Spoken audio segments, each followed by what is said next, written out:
Afternoon guys, we're back with another tutorial and today we're going to be reviewing another quad bike. Yes, we are going back to Honda, but this one is a Forman 400. Usually these are a full-time four-wheel drive, but this particular one that I've got is two-wheel drive. The front shafts and the diff has been taken out of it, which is alright by me because my Suzuki is fixed. That was broken for a little while. The stator and the thing, so then the magneto, but this one I just bought it to give my big one a rest, my other 400 Suzuki, which I've done a past tube tutorials on.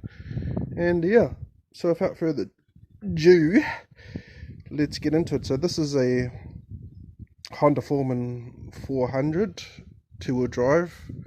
Has a four-wheel drive motor in it. I can probably make it four-wheel drive at a later stage if I get some shafts and a thing. So this is sort of like how the 300 was when I reviewed the Big Red, Honda Big Red 300. So it's sort of that same, but the steering is not that sloppy as that bike, see.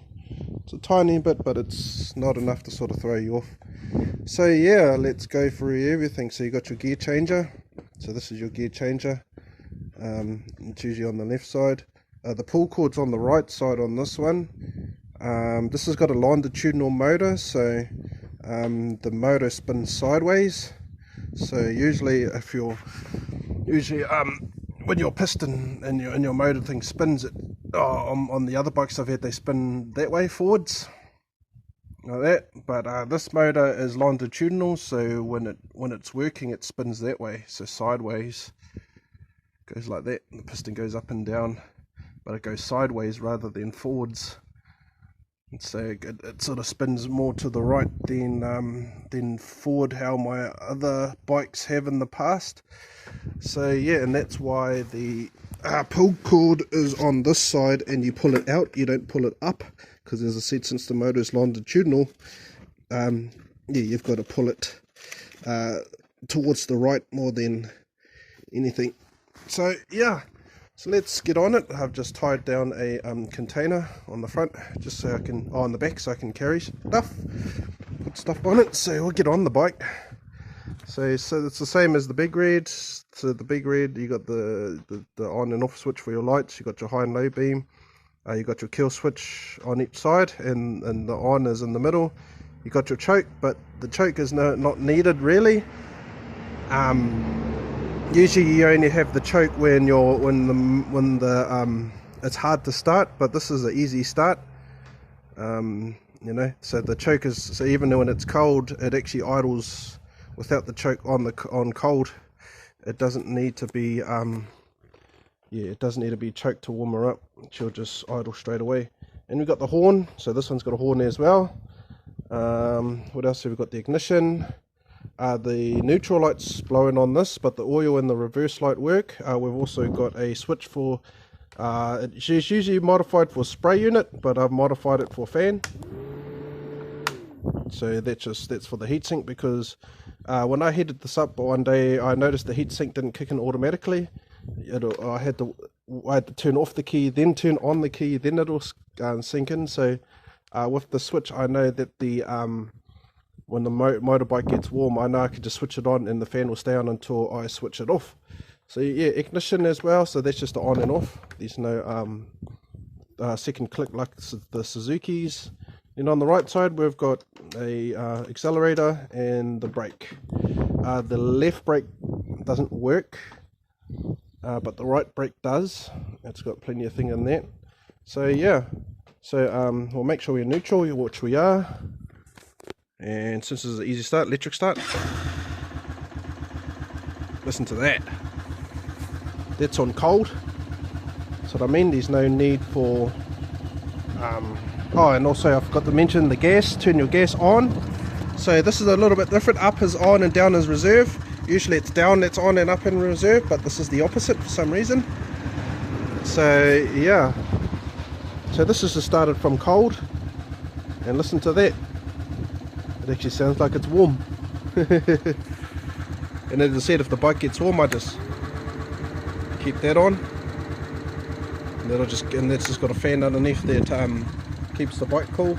It's alright, you don't really need the fan if you're cruising along, like the road and it's windy and it's getting a lot of wind to it. It's when you're working it on a hot day that's not windy and you're towing something and there's not much wind or no wind at all, that's when the fan comes in, just to keep the bike cool.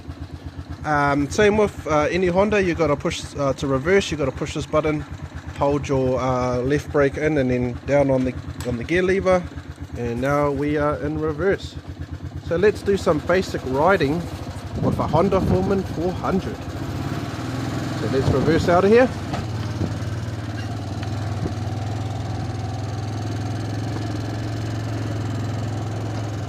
Lucky today's not raining like the last one I reviewed, the Big B, when it was raining. She's a bit overcast, but yeah, we're not going to get wet this time.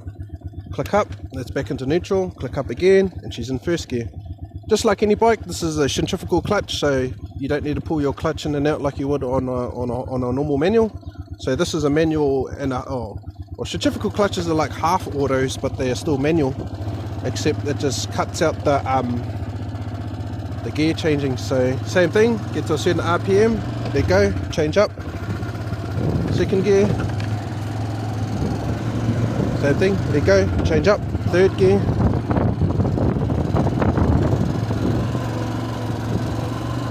there you go, change up, fourth gear,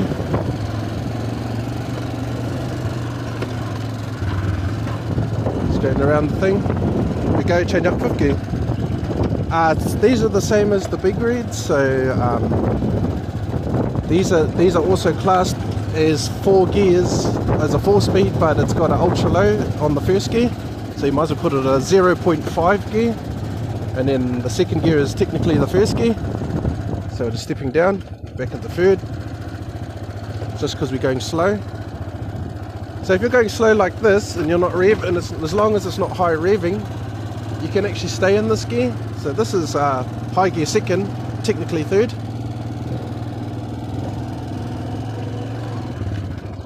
Just changed into fourth gear, but third high. I think third high, yeah. So yeah, this is just basic riding.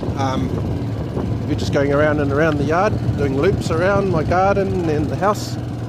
So yeah, it's a real quiet motorbike. This model. That's how I knew that the person that the previous owners looked after it really well. She's a little bit due for an oil change, but it's got plenty of oil in it. But nonetheless, it's been looked after really well, because I've noticed no problems with it. So go around one more time. So we'll just step down, go back into neutral, step down, step down, step down. Now we're back in neutral again, step up. And one thing to note, you never rev your bike while you're going into gear. So if you're neutral and you're revving your bike and then you click into gear, that's not good, because you'll crunch your clutch plates. So you always make sure you're on it's on idle before you click into gear. That's reverse and first gear. See, that's an ultra low gear. So it's sort of revving, but I'm only going real slow. This is good for like towing, if you're towing something heavy. That's why they have the ultra low. But we're gonna change into first high. There you go, change up second. There you go, change up third. There you go, change up fourth. Or fifth, I should say. Fourth. Fifth gear, but fourth high. So yeah, we'll just go around this last time and then I'll park her up.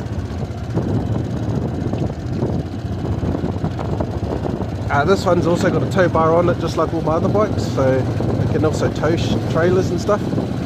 But at the moment I've got nothing on the back. It's just me and the bike. Oh, and the container that's tied to the back. So just step down in 2 gears. Step down another gear. Step down.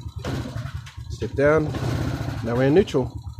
And yeah, so that is the review of the Honda Forman 400 2-wheel drive model, or 4-wheel drive model, but being converted into a 2-wheel drive. But I plan, maybe at a future stage I might put it into a 4-wheel drive. I'm sort of not, it's sort of not my priority to put in 4-wheel drive, because I've still got the Suzuki over there, which I've done a review and 2 reviews in the past, and that that bike over there, that one, there's part-time four-wheel drive, and the four-wheel drive works.